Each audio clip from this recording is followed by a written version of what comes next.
A série Sagrado quer entender de que forma a liturgia e os rituais religiosos ajudam a fortalecer a fé das pessoas. Liturgia é o conjunto de cerimônias, rituais, sacramentos ou festividades que uma religião pratica. O rito é uma sucessão de gestos, palavras, atos, cantos, sinais e repetições presentes numa cerimônia, na maioria das vezes religiosa. No judaísmo, a lei de Deus rege todos os assuntos. São 613 mandamentos, 248 afirmações e 365 proibições. É através dos rituais judaicos que os fiéis absorvem esses ensinamentos? E quais são os mais importantes? Os rituais acompanham o calendário tanto diário, as 3 orações diárias que são feitas manhã, tarde e noite, semanal, que você tem o Shabat, que é o dia de descanso, que é um dia de liturgias, de celebrações importantes, e você tem um calendário anual com festas importantes que também tem suas celebrações. E você tem toda uma dimensão de observância, né, de práticas que são feitas, tentando fazer com que elas estejam constantemente vinculadas à tradição e a essa dimensão espiritual. O ritual é um conjunto de práticas que visa o crescimento espiritual do homem. Mas vai além disso. O rito surge da necessidade da cultura de se manter viva. Os rituais da religião judaica, que tanto se espalhou pelo mundo, foram adaptados aos costumes dos países onde passaram a ser praticados? Por quase 2000 anos em que os judeus estiveram em exílio, estiveram muitas vezes em lugares diferentes e sempre tiveram muito interesse e absorveram, tanto na sua musicalidade, tanto nos seus costumes, muitas vezes na culinária judaica, que eram costumes dos locais por onde os judeus passaram.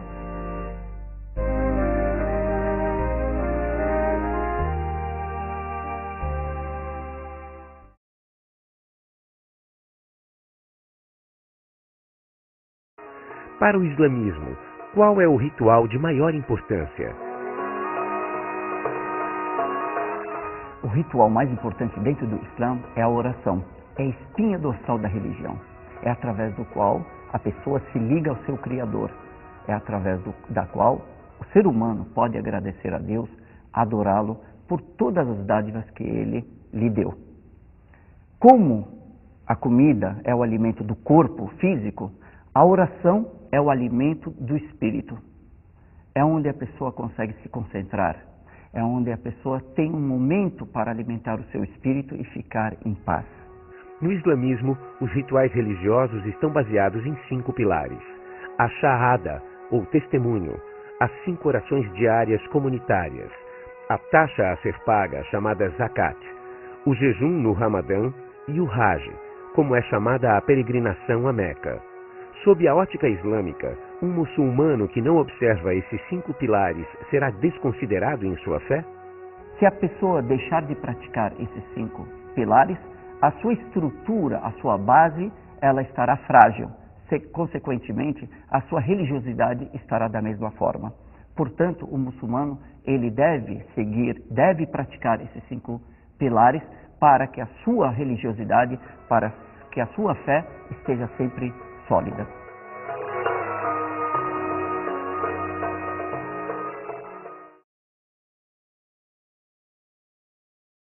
Quais são os principais elementos da liturgia católica?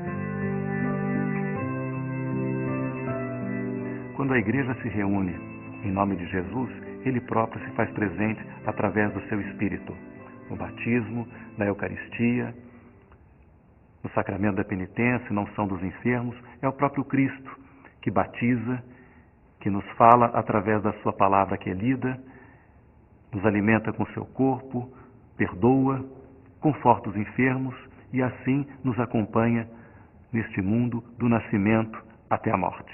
A liturgia está muito ligada à prática da doutrina religiosa. Ela pode incluir um ritual formal como a missa ou uma atividade mais individual como rezar o terço. É muito comum ouvirmos que alguém é católico não praticante, ou seja, acredita na doutrina, mas não toma parte dos rituais. Uma pessoa pode ser considerada um fiel sem participar dos rituais formais conduzidos pela igreja? Foi o próprio Jesus que disse: nisto conhecerão que sois meus discípulos, que vos ameis uns aos outros. Mais importante do que os ritos é a vivência do amor. O amor nos leva ao encontro do outro.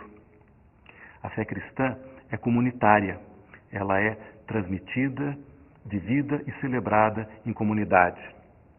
E os ritos nos ajudam a expressar e a celebrar a fé.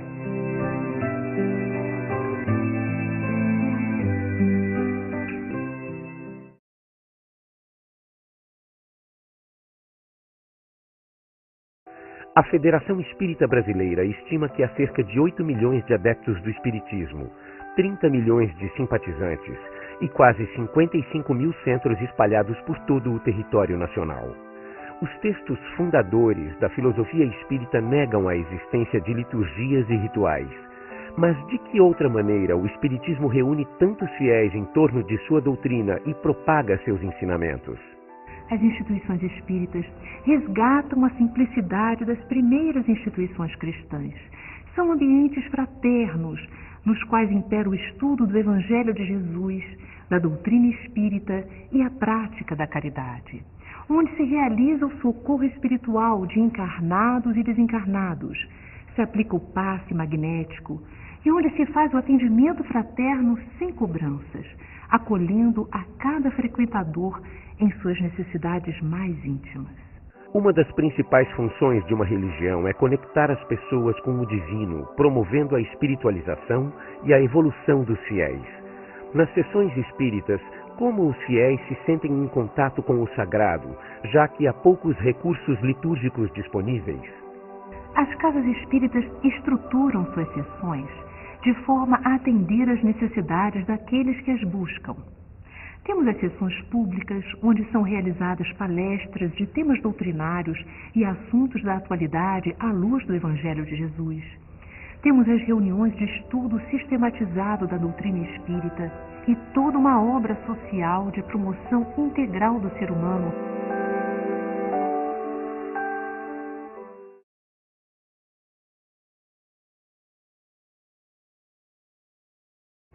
O protestantismo tem sua origem em um movimento surgido na Europa no século XVI que criticava práticas da Igreja Católica.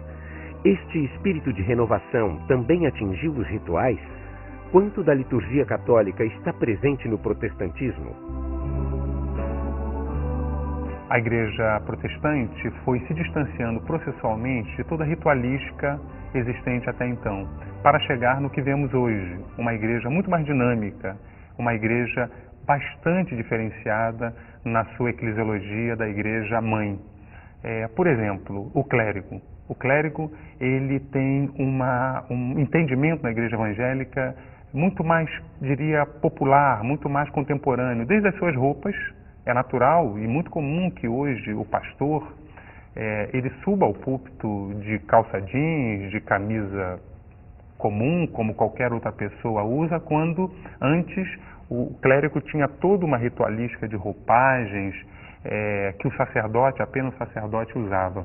O protestantismo defende a liberdade de interpretação do Evangelho e por isso escolheu dispensar o sacerdócio e os votos religiosos, concentrando as atenções no próprio indivíduo. Os rituais protestantes também foram concebidos para atingir os fiéis individualmente? Se pensa igreja a partir do indivíduo, se propõe igreja a partir do indivíduo. E mais do que isso, é ele o indivíduo que junto aos seus pares irá construir esta igreja, que irá dar dinamismo a esta igreja, que irá fazer as proposições dos rumos desta igreja.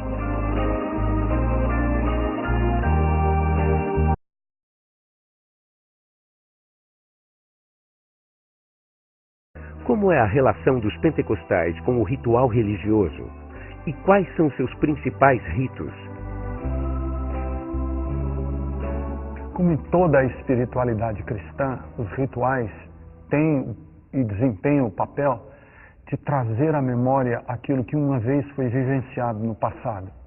E os pentecostais têm, por exemplo, o levantar as mãos em adoração, ajoelhar-se em um momento de contrição e muitas vezes impor as mãos para uma oração de cura divina. São estes os principais gestos que lembram os pentecostais a ação direta de Deus na vida das pessoas.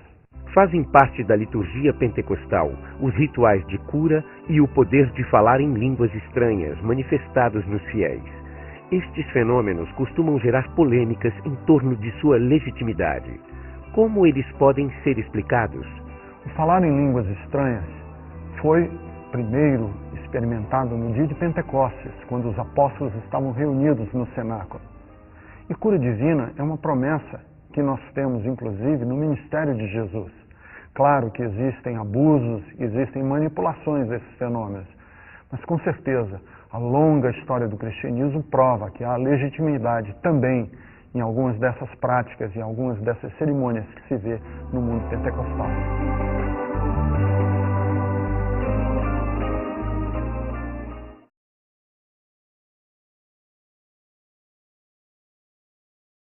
No budismo, quais são os principais rituais e qual é a origem destas práticas? No budismo nós não temos propriamente rituais, nós temos meditações, nós temos práticas espirituais. Talvez a principal das práticas seja a prostração. A origem dessa prática é a nossa aspiração de nós nos livrarmos dos venenos da mente e nos conectarmos com a natureza de Buda para benefício de todos os seres. Então, com isso, nós vamos ao chão, tocamos a testa, as mãos e os pés no chão e nos livramos dos 5 venenos. E nos levantamos para trazer benefício a todos os seres. Nas mais variadas tradições religiosas, os rituais têm o papel de ajudar o fiel a tornar mais concretos os ensinamentos teóricos. No budismo, a prática da meditação exige entrega, energia e tempo. A meditação é um meio para se derrotar o ego, para reduzir os desejos. Na visão budista, o engano da nossa mente, ele culmina na compreensão da existência de um ego. Quando nós meditamos, na verdade nós estamos sustentando na nossa mente as instruções e a sabedoria dos mestres. Essa sabedoria dos mestres, ela nos leva à dissolução do engano, dissolução da ilusão e, portanto, à dissolução também do ego.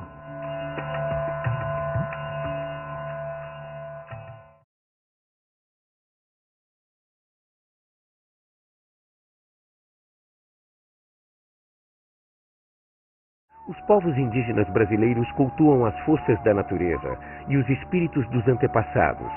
Em seus rituais, homenageiam e celebram estas entidades. Mas quais são os ritos mais comuns a todas as tribos e o que significam? O que a gente faz? A pagelança forte, pagelança verdadeiro. Quem entregou essa pagelança forte? Nosso Maocini, nosso Tupã.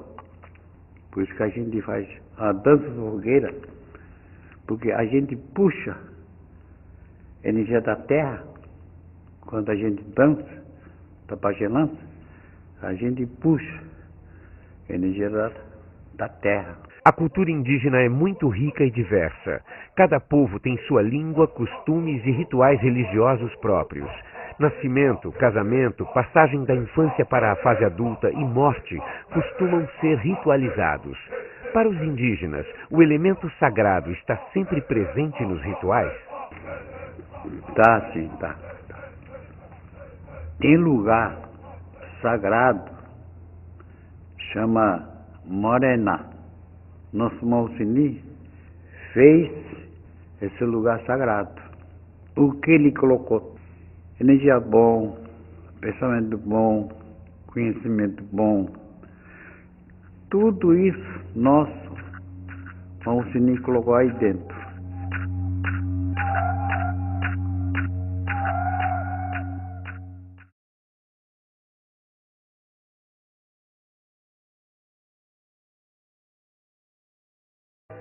Muitos rituais do candomblé, uma religião que valoriza a força do sobrenatural, são de difícil entendimento para seguidores de outras doutrinas. Que rituais são esses? Como e onde começaram a ser praticados?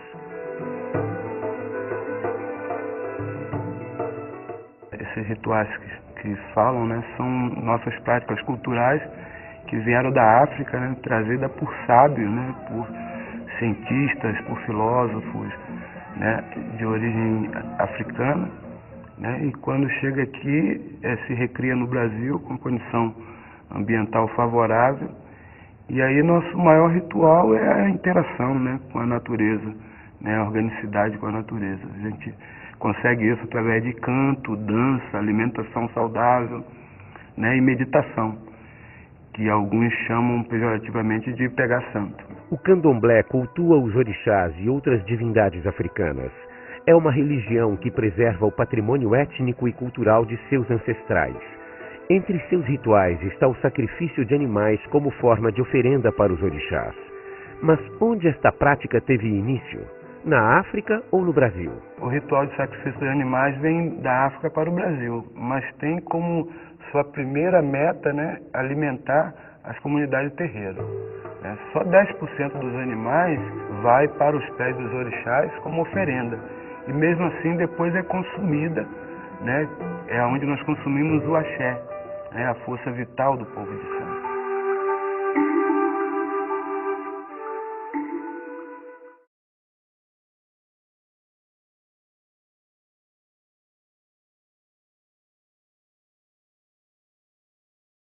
A Umbanda é uma religião afro-brasileira que cultua entidades espirituais como caboclos, crianças, pretos velhos e exus, para citar apenas os mais conhecidos. Cada uma destas entidades tem um rito próprio. As diferentes falanges que se manifestam na Umbanda trazem ritualísticas próprias. Os pretos velhos, com suas rezas, com seus sacudimentos, trazem a purificação para o espírito. Os caboclos trazem, através da pagelância, da defumação, a purificação do ambiente espiritual para todos que se consultam.